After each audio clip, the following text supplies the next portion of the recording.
Good morning and assalamu alaikum, fellows. We are live with day 15 of Startup Summer School. As we promised you, we are going to take you on a roller coaster ride of entrepreneurship. We're really excited that we are coming to the end of week 3, which is day 15 of Startup Summer School. This week, you've been learning about building a startup. And today, we have got an amazing speaker for you all the way from Silicon Valley. Uh, our speaker today is Lucie Newcomb. She's CEO and founder of Newcomb Global, which is a management consulting company based out of Silicon Valley.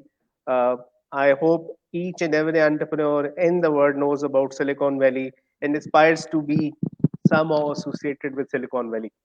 So, Lucie Newcomb has a long career in Silicon Valley, over 2 decades. She has been working in Silicon Valley for over 2 decades. Previously, she has been working in UK and South Africa. She has founded multiple ventures. She has been consulting startups in different countries, including Kyrgyzstan and other lot of countries that will lead to be introduced by Lucy, and some other amazing ventures she has been doing in South Africa and UK. So, Newcom Global is a management consulting a company which help companies like startups to get into Silicon Valley, and they help in all dimensions of a company, and then they help in raising investments as well. So, thank you very much, Lucy, for joining us. Imran, good morning. Thank you for having me. Hello, everyone. I really want to thank you, especially, first of all, for having me, and second of all, for joining us on your Independence Day. Yeah. I think that's just fantastic. And given that we are also an independent country over here, I think it's perfect timing. You know, entrepreneurs are independent leaders from the get-go. And so here we all are in our worldwide independence celebration. Congratulations to Pakistan today. Thank you very much. And we are live on 14th August, the Independence Day of Pakistan. As the founder of the country and the father of the nation said, his advice to the nation was work, work, and work. So we're doing that. So we're doing that. We're really excited that we're contributing on this Independence Day. Happy Independence to everyone, every single Pakistani, wherever around the world you are, in Pakistan and abroad. So, Lucy, are we ready to jump into go-to-market strategy? You know, Imran, we are. And I want to welcome everyone to Silicon Valley through your screen. You could come in your pajamas today. It's about 10:15 in the evening for me and early morning for you on a holiday. So we have something in common as we both wrestle with sleep on both ends of the spectrum. I am thrilled to talk to you about go-to-market. It's been my passion for over 25 years. And the thing about it, just to set your expectation, is we're going to talk for about half an hour now and then have your questions. But really, we could have an 8-week class in it. Each one of these topics could actually be quite in detail. So please know we are taking what we call in America, a whistle-stop tour, so that you have a sense of what the headlines are, what the key points are, and there'll be other opportunities, hopefully, in your career to drill down further. Thanks, Imran. Shall I just carry on? Yes, please. Okay, terrific. Well, go-to-market strategy is actually something that people, and in particular tech, we are a bit bad about, because often people think of marketing and go-to-market as something that one puts on the end of the frosting on the cake. And really, it's something that needs to be baked in from the beginning. So we'll go to the next slide that talks a little bit, taking a broader step back, about the need to disrupt as a startup. And this is one of our famous futurists in America. And I'll let you read for a moment, since I know that CGI values disruption, and certainly Silicon Valley is all about that. But every problem can be solved in two ways: to try and fix what's there, or create a brand new solution and a brand new platform. A blue ocean strategy, if you like, approach. And so I invite you all to consider taking a bit of a higher view. I know many of us entrepreneurs, we are all working so hard in the weeds. Every once in a while, it's good to take a head up and look at the whole forest and see how we're doing. So I just start with a little bit of inspiration about the opportunity to really create a whole new scenario based on the hard work you're doing. We start with the vision. Thanks, Imran. We're going to go to some of our early points now. The next slide, please. Begin with the end in mind is really the thing to do. So in a way, we are starting here at the end, like I said, in the way that people do with go-to-market strategy. I'm starting with marketing strategy at the end.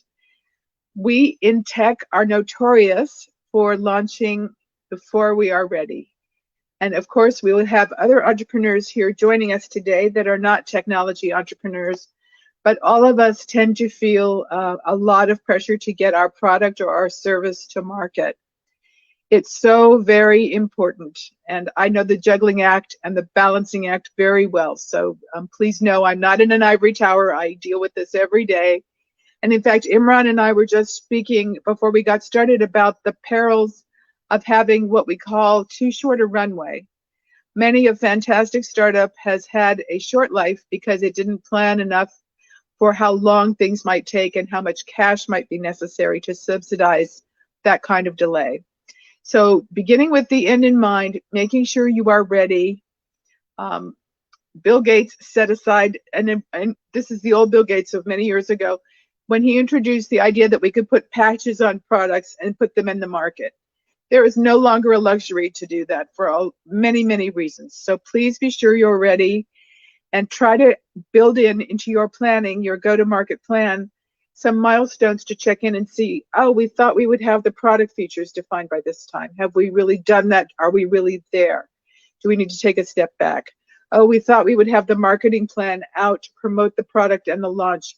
How are we? Are we really ready to launch when we said? Do people have enough time to absorb this whole new product and whole new scenario? So it really does, at the risk of preaching value, we really only have one shot. I guess that's the bottom line to underscore is, there's so much going on in the world these days. We really only have one shot out in the marketplace. So we want it to be the right shot, the best possible one. So as Stephen Covey, who's a favorite author of mine from one of my favorite books, says, begin with the end of mind. That is his opening principle in the 7 Habits of Highly Effective People, which is an oldie but goodie business book, I think appropriate to life as well, but especially for an entrepreneur, how to be really effective and productive. Begin with the end in mind. When you start creating your product from the beginning, think about the marketing strategy. When you start to think about the marketing strategy, think about being ready to launch, and then work your way back to what that looks like. Okay, go ahead. Where are we? There we go. Know your customer. Sorry, I just had eye surgery. It shows sometimes. So knowing your customer sounds pretty basic, but you would be surprised how many people don't do that, especially in tech. We have a habit of developing products and then thinking, oh, well, somebody somewhere must like to do this. So in that vein, it's really important to know who your customer is. And by that, I mean what we call demographics, what their age range might be, their income range. And that matters because of what we call purchasing power. Many times people look at large emerging markets like China, India, places in Africa. But then I have to say to them, yes, your product is awesome and many people can use it. But the average income in this particular area is about 10% of what you think your product will command as a price. So might have to revisit that. So try to know as much as you can about your customer. Especially if you're in consumer B2C, we have what are called personas, and I invite you to look at that. In a really strange way, I think one of the gifts of the pandemic, it's odd to think about gifts, but I think that we do have some silver linings. Not that I would have wanted them this way, but it's that we are forced to get to know our customer better. If we are sitting on Zoom meetings all day, or this kind of meeting, a virtual meeting all day, we really have to know the person as well as the business. There's no, second guessing or anything. It's an opportunity to get a real sense of what a customer's pain point is. If I had to prioritize things to know about your customer, knowing what keeps them up at night, I'm in B2B, so that's especially important because they're worried about my clients are worried about what their customers think. but B2C also, or D2C, direct to consumer. What's keeping your customer up at night? And do you have something that will solve that problem very well? Not, maybe, or the third or fourth thing that your product or service does, but can really match that need. So we'll go on to talk about that in product market fit. Are we on the next slide? Hi, next slide, Imran, please. There we go. Product market fit, yes. I'm sorry to keep going near the screen. I just had some eye surgery done, and that's why I want to make sure I'm on the right slide. So product market fit is kind of unique to the tech entrepreneurship scenario.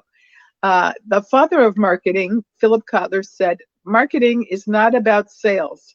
It's about knowing what to make. But as I said earlier, in tech, we are a bit naughty, especially those of us who are working in disruptive tech, which is what Silicon Valley is really all about. And so product market fit really is this idea of having a product already, having a solution, an idea, a focus, and then trying to find a market for it. Many, many times I have talks with such well-meaning and brilliant engineers who made this really cool thing that seems utterly useless. Who is going to use this particular thing? And obviously, if no one uses it, no one will buy it. If no one buys it, then you can't be sustainable as a startup and grow your company. So product market fit is really about making sure that not only, it goes back to knowing your customer. You've known who your customer is. You've segmented out all those possibilities. Now you bring that idea to the market segmentation. Which segments of the market are likely to be where your customer is that you've just identified? And how well does it fit? Are there certain segments of the population? How do you target those? I'd like to recommend the work of a gentleman named Brian Balfour. It's B like boy, A-L-F-O-U-R.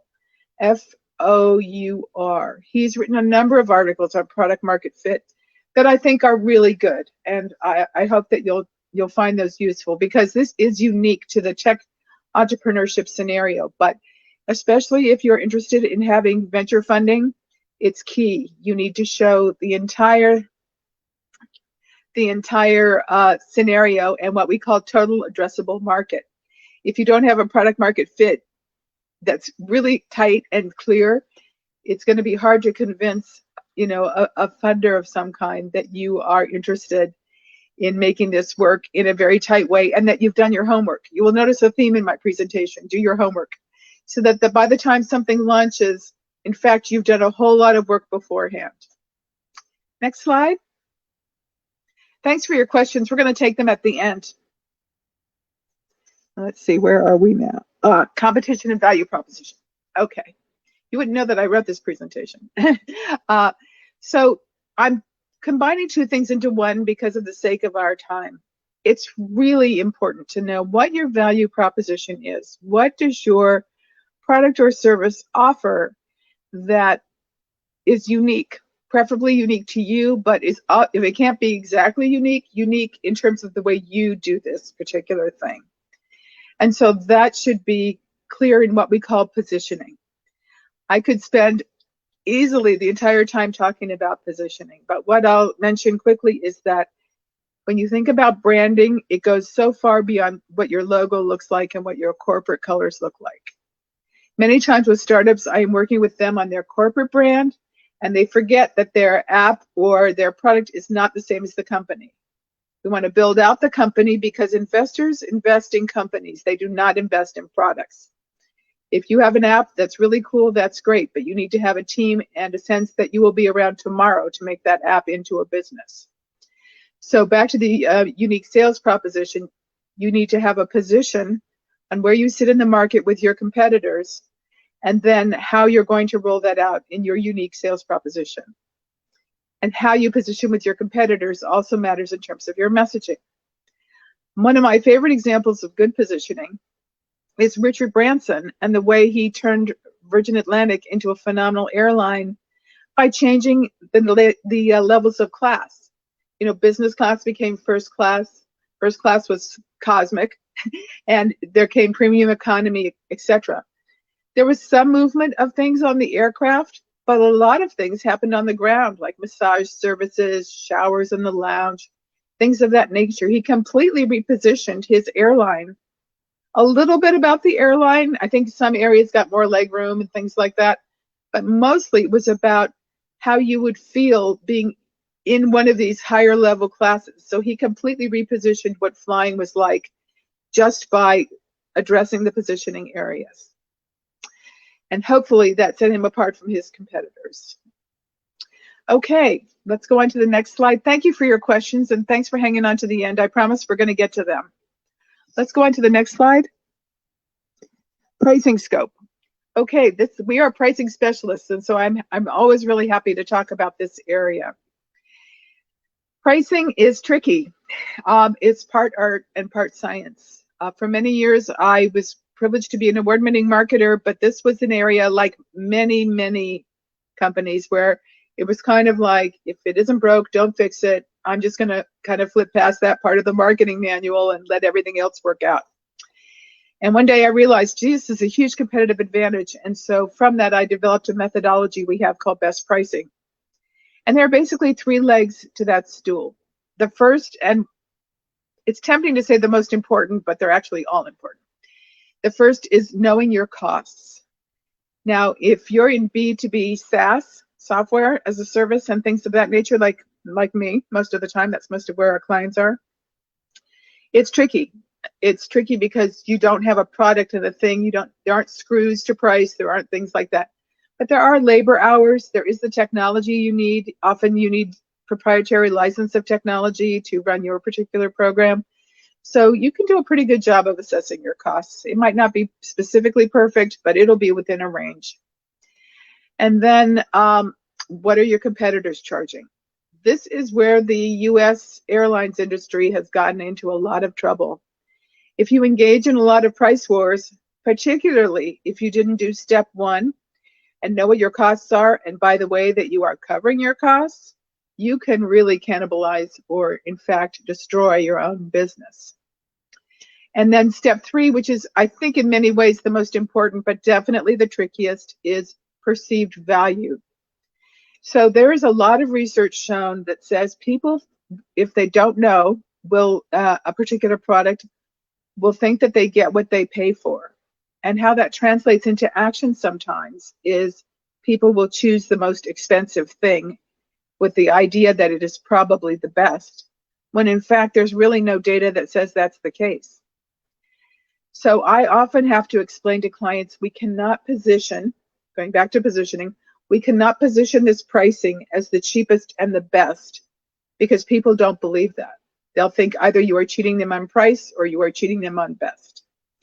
So that is a very short talk about pricing. It's more complicated, but it's an exciting way to compete. I have to say there's a lot of hidden opportunities in that. And where are we now? We've done pricing, thank you. And metrics and numbers, right. Like I said, so much of this is sort of what we would call front loading. Right? We've talked about front-loading the marketing strategy from the very beginning. We've talked about being ready as part of your strategy for marketing and go-to-market from the very beginning. Metrics and numbers. Probably many of you have already had the experience of pitching, of being part of a pitch contest or that kind of thing. If you're standing in front of a venture capitalist or an angel investor and you don't know your numbers, you are going to have a one-way plane ticket. You are going to not, they won't want you back, but you won't want to be back. Imran, were you going to say something? Yes, sir. This is very important. You're spot on, Lucie. That's one-way ticket if you don't know your numbers. Yeah, this is where, one of the cautions that I have for entrepreneurs, and it's a caution I have to put in my mirror myself, is not to fall in love with our products too much or our businesses. Yeah. Because it's easy to say, kind of act like someone who's in love and, just gush everywhere. And then someone says, what are your numbers? And you're like, numbers? Who cares? Well, they care because, investors, it's only about making money. Even in social entrepreneurship, they might have additional values and criteria. But at the end of the day, investors want to know, how am I going to get my money back? When am I going to get my money back? And so if you don't know your numbers, if you haven't done your burn rate and things of that nature, and at least, no one expects you to predict the future for 2 years, but to have a sense, again, of your costs, of your profit margin, I often have to work with startups on profit because they're just trying to break even. So at least they have a sense of what that is. You should know your break even point. You should know a number of your basic numbers. What will it take to get to a certain higher number? What are the impediments? And we'll talk more about that in a sec. Did you want to add something, Imran? Yes, sir. Typically, I've observed that technologists and first-time entrepreneurs both tend to fall in love with their product, and Yeah. they just get really into the clouds, like they're up in the sky in the love, and they just forget that they have to do maths, they have to do numbers, they have to do sales even. 100%. 100%. So I'd like to build that in on the beginning because, again, that's something that tends to get thrown on in the end. But I will say, if you get to, as you were saying, if you get well acquainted with your numbers ahead of time, it keeps your heads out of the clouds, which is not to be confused with getting discouraged or not inspired. It's a balancing act. But if you start to look at your numbers, it's also important for you to say, oh, I thought that, we had more customers in this region, or I thought we were going to be able to count on things. It's actually a good exercise for ourselves, as well as for the inevitable fact that you will need to know this if you're pitching to anyone. Absolutely.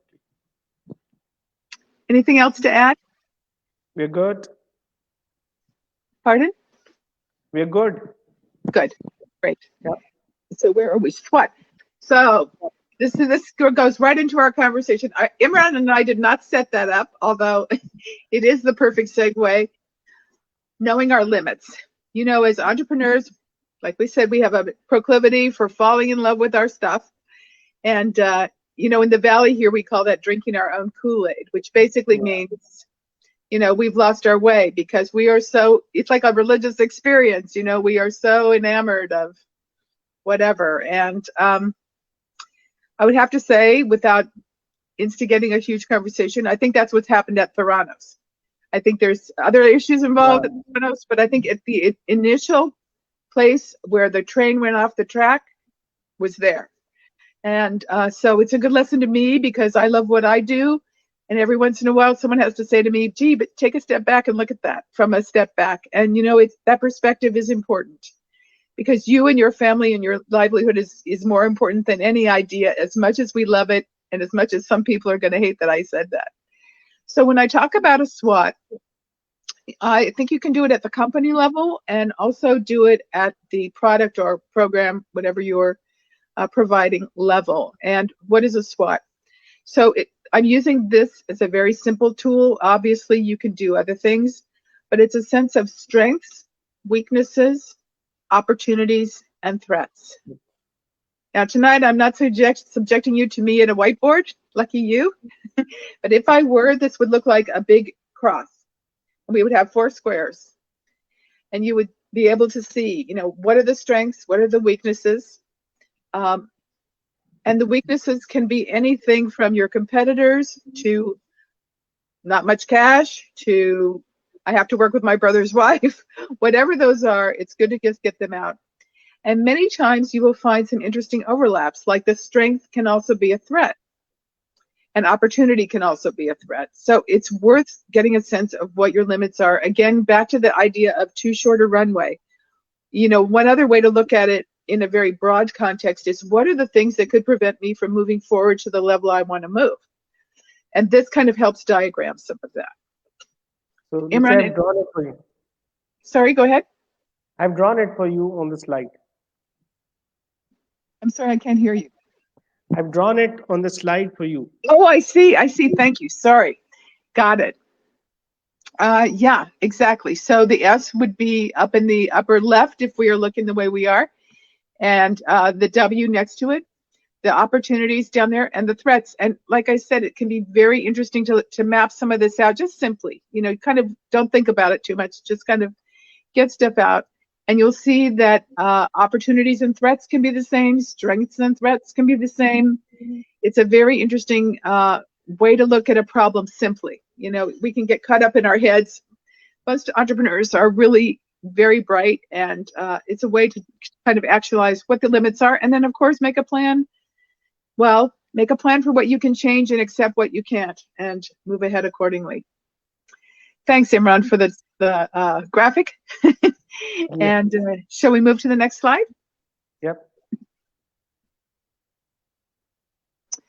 Okay, and I'll give you a chance to read this. I've been very pragmatic about doing your homework, knowing your numbers. I probably sound like your parents, and but it's really important. While it's a good idea not to fall in love with your product and service, remember your dreams and add some numbers to your dreams. It doesn't make them any less special. It doesn't make them any less inspirational. You can accomplish and carry on and be pedantic and be a great accountant, and you can still be a phenomenally inspiring entrepreneur. And most of the ones that have made it and done very well did that. So with that, I'd like to thank you for this opportunity, and we'll move to Q&A. That was a really quick, around the world in 80 days, we just did pricing like in 80 seconds and go to market in like 80 seconds. But I hope that was helpful. So Imran, could you read me the questions, please? Yes, that was very helpful, Lucy. The first question is, how would you make a plan B for a go-to-market strategy? That like, how can you have a contingency for a go-to-market plan, go-to-market strategy? That is such a good question. Well, I think in the middle of the pandemic, almost all of us are on plan B in one part of our life or another. Absolutely. So you have obviously been cultivating good thought processes throughout the startup school. And thank you for your question. I think you this will sound like a vague answer, but I think you do it by doing it. Like, I think you have a scenario, it's hard to talk about this in the abstract versus a specific scenario, but I think you have a plan A for if everything works and we have this money and blah, blah, blah, we're going to do this. And then our plan B. And if I were you, I would really add, especially since we're dealing with so many surprises, at least that's my experience, perhaps it's yours. And you may even want to have a plan C. If plan A falls off, we have to reduce revenue expectations and run rates by 50% and carry that through as an analysis. How's that going to affect things? People, one of the things now that is so hard to launch, I don't know how many people here are launching versus already in play, is there is so much noise, right? On the news, there's just so much noise. So if you need a lot of public attention, it's pretty tough. You're probably going to have to be very targeted. And I would imagine plan B, depending on why you have a plan B. I mean, the pandemic is a good example, but we can have plan B for many personal reasons too. Probably a lot more focused and hopefully a little less budget oriented, but that really depends. So I'm answering broadly because it's a broad situation. It kind of depends on the particular situation. But in general, try to be a little more focused is what I'd suggest. And to what extent you can, if you're in plan B because you hit a roadblock of some kind, try to build in some milestones where you can reevaluate. Is this a time where we can revert to plan A? Do we have to now go to plan C? Or, try to create a few little bits of flexibility that maybe plan A didn't need to have. Hope that helps. Yeah, this was a good answer. Lucy, you mentioned about Elizabeth Holmes, the founder of one of my favorite quotes is where she says you don't need to have a plan B. And if you have a plan B, you're really not motivated and you're really not into this. But that's more of a talking about the startup level. But in terms of implementations, yes, you need to have different scenarios planned because you can. COVID is one classic example of that, where Yes. all projected forecasts just went up in the air. Yes. And every single company on earth is now on plan B. At least. And by the way, that's or they're gone. That I was going to say, if they're still around. Absolutely. And unfortunately, we're going to see more of that before we see a turnaround, just because Absolutely. of where we are. Yeah. So thank you. So plan B, I disagree with her. I met her, and that's a whole other story. But oh wow. Yeah. Well, anyway, it's really complicated. We should talk about it sometime, but I don't want to derail your program. It's not as easy as people think. And like I said, if nothing else, it's a good example of drinking too much of your own Kool-Aid, or falling in love too much with your own idea, whatever you how you want to characterize that. So yeah, plan B, I think, is a critical thing to have, definitely. And be prepared to adjust that too, because like you said, Imran, we are dealing with, disruption of the disruption of the disruption. And Absolutely. we're disruptors, so we gotta practice. Yes, another question is, Ahmed is asking how we can differentiate between strength and opportunity. Sometimes strength and opportunity confuses you. That is a really good point. So I'm going to answer in a very black and white way, just because we're on a time thing. It's not really a black and white situation sometimes. I think that is actually your insightful question is about. But strength is usually about what we already have and have been doing. And opportunity is about how to take that to the next level, or whether it's expanding on the feature set that you are currently having, if it's about expanding what you're doing into a completely different market. It's about moving into a future usually. Again, this is a very black and white short answer for what's nebulous. It's probably more like a progression than an either or, but that's what I would say. And there's going to be a lot of overlaps, I think, especially in the early stages of a startup between strength and opportunity. And it's not a bad idea to put on your calendar to reevaluate every 3 or 6 months, whatever, depending on your pace of business, and see, gee, we thought that was an opportunity, but by the way, there was a pandemic and it's not anymore. Or, we thought we'd have this cash we don't have, or we got this awesome investor and we have a ton more opportunities. Things change, right? Yes, I hope Ahmed this answer satisfies you. And the next question is, the second question by Aga is asking, initial target market should be big or small? Initial target market. So again, this is an abstract question, so I'm going to give an overly general answer, probably small.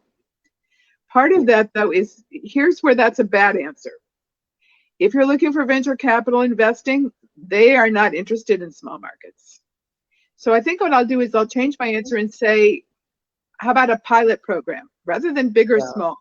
How about a pilot program, which means to test a market out, to see. Because if you walk into a venture meeting and say, oh yeah, we have this phenomenal thing, it costs like $1 zillion, and like we have a Lamborghini level car and called Tesla, and it's going to be $1 million a car, and we have done the research, there's 40 million entrepreneurs on the planet, that's not going to go very well. If you can say, we have this and it's going to be done, they're looking for large money, large markets, large amounts of sale. Volume is really what it's about. But I think a small pilot, I think that might be more of what you're wrestling with. A small pilot would be a good idea. Great. So if I can rephrase it, have a big market size, but have a small pilot. You have to have a big market in mind, or don't bother with the pilot. I guess that's the best answer. Great. Samya is asking, do you believe that everyone can start a business? No. I'm a very honest person, and actually I almost mentioned that at the beginning, but I didn't want to be a downer on Independence Day. No, it's not for everybody. It's not a hobby, and that's tricky because many people have a full-time job and then try to do something on the side. And so we'll have another conversation sometimes about what's a side hustle and what's a hobby. But no, I think those of you who are working hard, and I bet the person who asked this question knows that it takes a lot of time, a lot of energy, a lot of talent, and the failure rate of startups is high. I'm not even going to tell you what it is because you're having a holiday today. But you have to, even the best ingredients, like I said, sometimes great investors, great products, great team, and the pandemic shows up. I mean, it's just too hard. You have to really want to do it, and you have to be able to do it. And when you do the SWOT, if you find that there's a skill that your team really needs, you have to figure out how you're going to develop that weakness. Are you going to hire a person with that skill? Are you going to send people to school to get it? I mean, it's not for the faint of heart. That's why, it's kind of like playing the stock market. That's why there's the risk and reward. But, the rewards are worth it if you're willing to try. And most of the time, but not all of the time, people can do it. But you have to be willing, and not everybody. If you're risk averse, it's not for you. Great. I just wanted to add one point that I was reading an article of about Airbnb. You're Airbnb of this world, very well funded. You're a unicorn startup, and then Brian Chesky says, "What took us to build 12 years just evaporated in 6 weeks." Yep. Yep. So you can be that brilliant a company, you can be that brilliant a team, still you can hit COVID. That's the thing. That's why when we talk about too short a runway, which means not enough resources to get to a revenue place, that's based on regular conditions, and then we have these crazy, what in Latin, God from a machine, things that happen, and natural disasters. We have all of the climate change stuff happening coming up. So it's definitely contingency plans. I love the themes of these questions, sort of plan B, starting small. I mean, these are all wise, cautious, not risk averse. And it's a fine line between being risk averse, which means, not wanting to risk, and being wise and prudent. There's a really fine line, but it's a critical line. Great. And we have another question by Ahmed, and he's asking about what are the KPIs for go-to-market strategy? How you will measure your go-to-market strategy in execution? Well, again, that really depends on what you're doing. And it really depends on your expectations. So sometimes we will do a soft launch instead of a regular hard launch for that reason. And it's not time for KPIs, but there was pressure to get to the market or whatever. So it depends if you're trying, what your actual gains are in go-to-market and what your resources are for go-to-market. Go-to-market is an expensive proposition. I should have probably started with that point. No matter what you're doing, whether it's, products per se that you're moving out or a service, it's, you're going to spend money on promotion. You're going to spend money on evaluation and staff, and usually there's an event involved. It's a fairly resource intensive experience. So the KPI should be commensurate with that. And again, it's too broad a topic, whether it's a service or a product, different KPIs. But when we go back to the concept of metrics and numbers, that's exactly what KPIs are for. So you should set that up. It's really even more about ROI, return on investment. In the Valley, in the dot-com era, in the early 2000s, people have these absolutely ridiculous launches. I won't even go into how over the top they were. And I guess they had a KPI about being obnoxiously wealthy or something. I don't know what those KPIs were. Most of those companies aren't around anymore, unfortunately. But I think the KPIs should match your expectations around sales and penetration, around budget and ROI, and also, again, your value proposition, your branding, and your positioning, and your values. If you're having super lavish parties, but you're selling, a low-end product, that's not going to resonate very well. Yeah. So I'm sorry to be very vague, but it's a little too abstract to answer super specifically. Just make sure that you're aligned in terms of your branding and your positioning.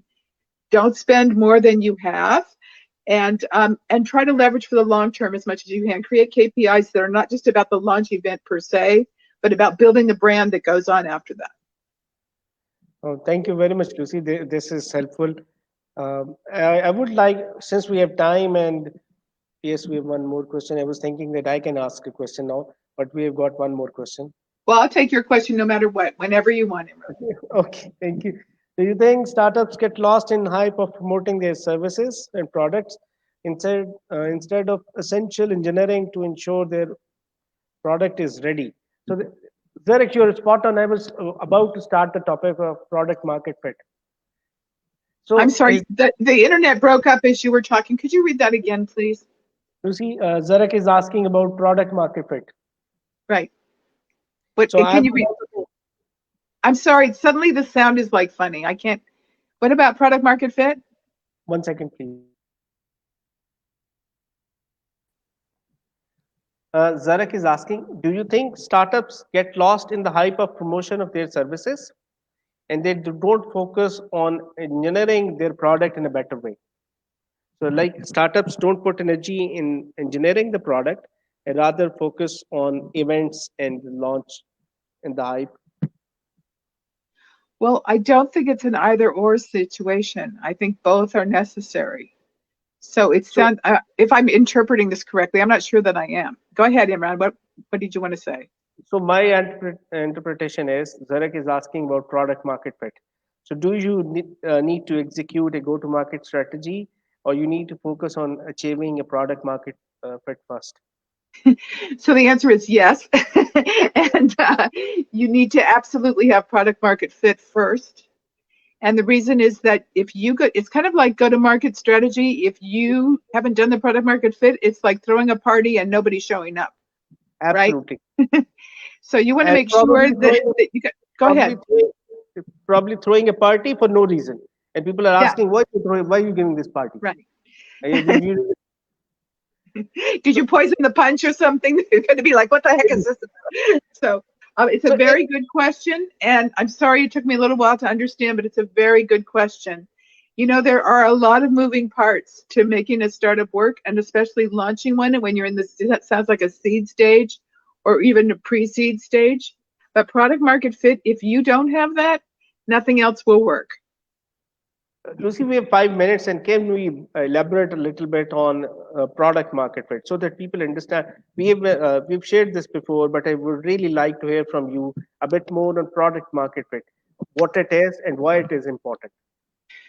Sure. And like I said, the articles of Brian Belfour, a few of by Elizabeth. By the way, I'm not evading your question, Imran, but before I forget, there's an investor named Elizabeth Yin, Y-I-N, and she writes an outstanding free blog that talks about every kind of investing startup thing. She talks a little bit about product market fit, not that much. She talks a lot about investment instruments like convertible notes and things like that, which if you're not interested in getting outside investment, may not be too interesting for you. But she offers a lot of really insightful, and it's all free content. So I think it's Great. elizabethyin.com, I think. Very good stuff. So she does talk about product market fit. Brian Belfour is the best. So the reason it matters is, you know, what if you gave a product and nobody came? I mean, it's like our party example. Especially if you're going, and a lot of my comments are about investing in, because most entrepreneurs are looking for that. And product market fit, you won't even get a meeting if you don't have a demonstrated sense of product market fit. The other piece related to that is total addressable market. It's called TAM, and you'll see a fair amount of references to that. So you have to, it's kind of like the horizontal and the vertical. So product market fit, you know, it's got to be like this. Your market, you have to have a product that addresses a need of a market. A long time ago, I ran CPR courses for I think you have the Red Crescent. So I ran courses for them, and I had to write, you know, CPR, you have to have a body that, you know, person is in distress and touch them to make them better. I had a huge population of customers that had a cultural belief you do not touch people. That was a really bad product market fit. We got around it, but you know, that was a really bad product market fit. So you have to really, when I talk about understanding your customer, that's the number one secret to product market fit in terms of where the gate opens. And then you have to go past that. You will find things like cultural values, resources. You know, if people don't believe in eating meat, Beyond Meat had a great product market fit. But if I don't know if people are familiar with Beyond Meat, we have some synthetic plant-based meat products now that are really, I'm surprised how good they taste. And so they are a natural product market fit for places that don't normally consume beef. However, if they're so expensive that the people that don't eat meat can't purchase them, ultimately that's not, in my opinion, that's not a product market fit. Technically it is, but if there's no purchasing power, who cares? That's my own personal interpretation of product market fit. And the other thing to say, I mean, there's so much, this could be a whole class in itself. Product market fit can change, right? The pandemic is going to change a lot of product market fits. Look at, I mean, there was a very famous, highly respected club here in Silicon Valley called the Churchill Club, run by a friend of mine. It was all about events. Unfortunately, after 30 years, they are gone. Why? Because it was hard enough for people to go to events before the pandemic. We have so many here. And with the pandemic, nobody can go to events. So product market fit can be changed by a catastrophic event like we have, or even just by lifestyle changes as things evolve. So it's a really important thing to get right, and I appreciate you asking about it. I'm sorry that we can't cover it more in depth tonight, but Brian Balfour's articles are, and others. And if you're in a tech startup, it's really especially critical. Good luck to you. Thank you very much, Lucy, for mentioning this. And thank you very much, Asher Siddiqui. Asher, if you're listening to us, thank you very much. He shared just shared the link of elizabethyen.com that you just mentioned. He's posted that link. Asher, if you're listening, do please do join us. I wanted to invite you as well. I want you to replace Lucy in this seat sometime next week. There you go. There you So go. thank. Yeah. Did you have another Uh, question, Imran? Did you have a question yourself? yeah, problem solution fit is very product market fit is very important. We've been really emphasizing it throughout this program. So if I want to come up with a simplistic definition that people can take home, and can we say this, that in early days of a startup, having few satisfied clients is the beginning of product market fit? No, sorry. although that's a good because people become clients for all kinds of reasons, right? And I think having two clients is a very good.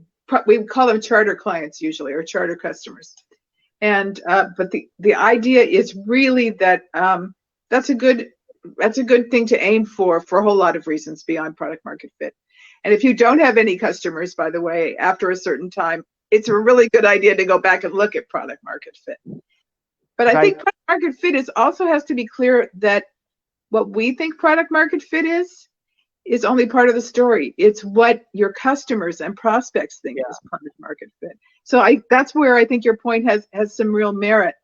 It requires research. Primary research is expensive, which means primary means that you interview customers and prospects about your product. But hopefully there are ways to do that, whether it's a pizza party or whatever, that are not quite so difficult. For consumers, B2C, it's a lot easier to do than B2B. But to try and do some early market testing to see if in fact product market fit is what you think. You can get a lot of statistics around it, especially for the TAM, total addressable market. But in actual fact, it's going to take some extra research as well. So I would say that in a way, two clients is a good example that you're on the right track. And certainly from a monetary point of view, that's awesome. But product market fit has to be able to play out and extend and scale much bigger than that. So two is a little bit, could be idiosyncratic, could be a lucky fluke, could be your wife's cousin's son. Yeah. You kind of, that's the kind of world we live in, I think. But so I think you want something a little more data driven than that. Got your point. Thank you very much, Lucy, for joining us today and making our Independence Day very special for us. We're really grateful. We love this session, and we're really grateful. Once again, thank you very much for joining us today. It was my pleasure. I'm sorry we couldn't get to all the questions, but certainly it shows that this is a group that is not only passionate, but well informed. And I appreciate being able to share my experiences and expertise with you. Thank you so much, and the best of luck to you all. Thank you very much, and thank you very much, Asher, for confirming your availability and sending you details. We'll trying to lock your calendar for the next week. Good luck, Asher. This is a nice group. You'll be glad you did it. Thank, thank you very much, Lucy. Have a good day. Thank you very much. All the thanks and greetings from Pakistan. We're really grateful. You made our day. Oh, that's so kind of you. I'm so honored to celebrate Independence Day with you, and I wish you all much success and joy and great health. Take care, and let's talk again. Bye-bye. Thank you, audience. We'll be back with another exciting session 4 p.m. today. Azadi Mubarak, aap sabko. Happy Independence Day, and see you in the evening. Thank you very much. Have a good day. Thank you. Bye-bye.